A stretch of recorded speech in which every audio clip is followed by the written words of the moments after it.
Fandoms. You probably know what a fandom is. Hives of people and passionate about pieces of media, making art, writing, cosplay, and just enjoying it, showing their affection for their favorite TV shows, books, movies, and comics. But what if a fandom would somehow form around a piece of media that doesn't exist at all, or exists only in a very limited form? How would that even work? Final Fantasy Versus 13 was a game announced in 2006, with the tagline, "This is a fantasy based on reality."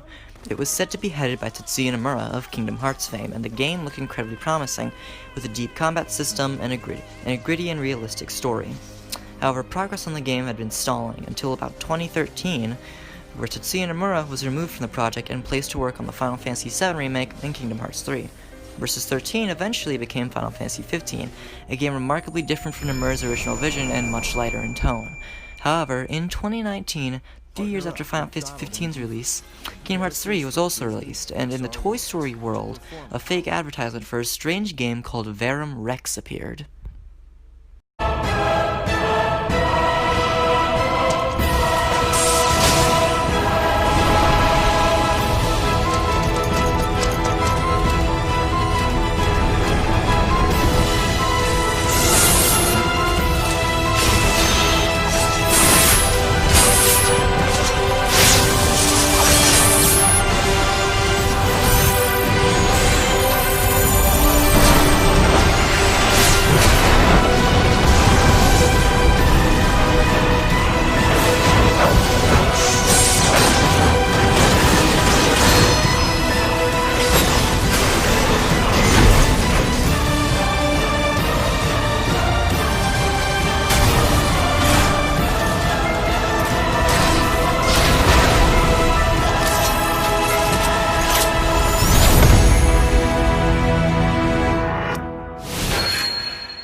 This surreal game in a game has many similarities to the scrapped Versus 13.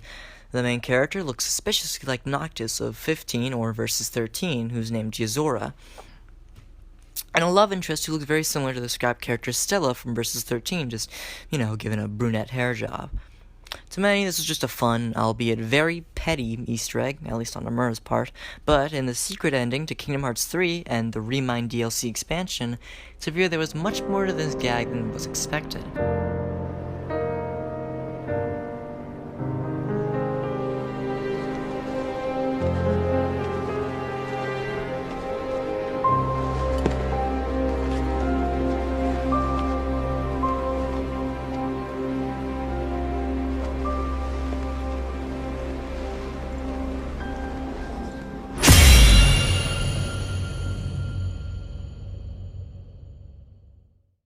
The secret boss of Remind, Yozora, appears in a realistic-looking Shibuya, foreshadowing that this Yozora will likely be a pivotal part of future Kingdom Hearts games, and showing that this is explicitly the Versus 13 Noctis by reenacting the 2011 Versus 13 trailer.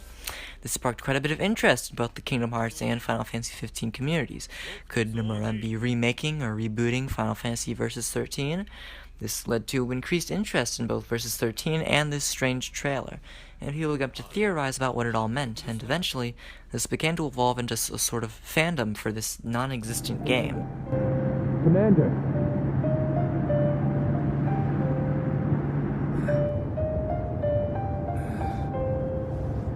Impressive, is it not?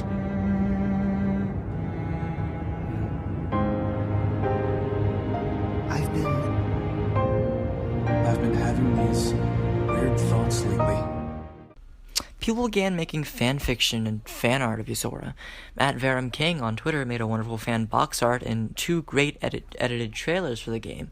Stan accounts and fan cans began popping up of Yozora and Nameless, the name given to the Stella lookalike by this fledgling fanbase, and over 100 works in the Yozora tag on Archive of Our Own.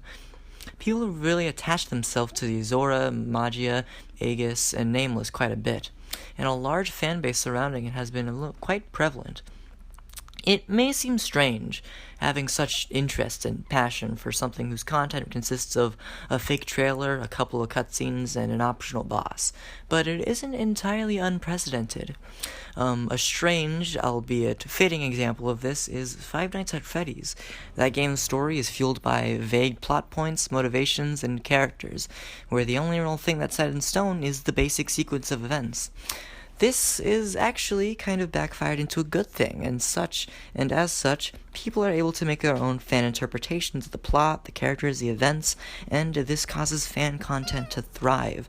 No two people have the same interpretation of, say, Michael Afton, and this is slightly similar to Verum Rex's situation. All that really exists for it is 4 characters, the vague idea that it's similar to Versus 13, but not exactly. And only really 2 of those characters have any sort of speaking role. This may be a factor in why fan content seems to be so common. People projecting themselves onto the characters, putting out their fan theories out there. People using it as a place to stretch their creative legs by creating a story where there is none. It's quite creatively stimulating. So many fan theories, interpretations, and plot lines are out there, and some aren't even adhering to what little Verum Rex canon there is. It's incredibly interesting. Hey, this was my first actual serious video of anything like this. Let me know if you liked it by commenting or something. This is my first time doing anything like this. This is my first attempt at a YouTube video. So let me know if it was good. Let me know if it sucked. I'll bully you if you tell me it sucked, though. I know there's probably definitely going to be room to improve, and I say constructive criticism is based. You can find me on Twitter. Handle is Avian Aesthetic. That's it. Have a good one. Poop your pants.